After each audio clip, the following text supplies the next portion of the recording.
Welcome, today in front of me Motorola Moto G52, and I'll show you how to create home screen folders on this device.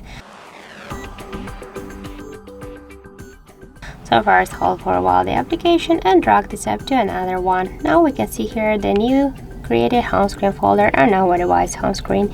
By the same way, we can add here more applications.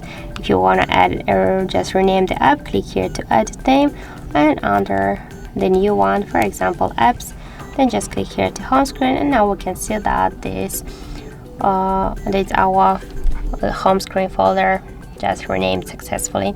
If you want to move this folder here on the screen, just hold it and drag it, for example, to the left right down corner.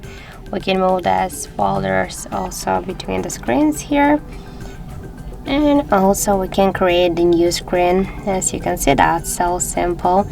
Just to, for example, if you want to remove the app from the folder, just hold for a while and drag it here on the home screen if you want to stay with this app on the home screen.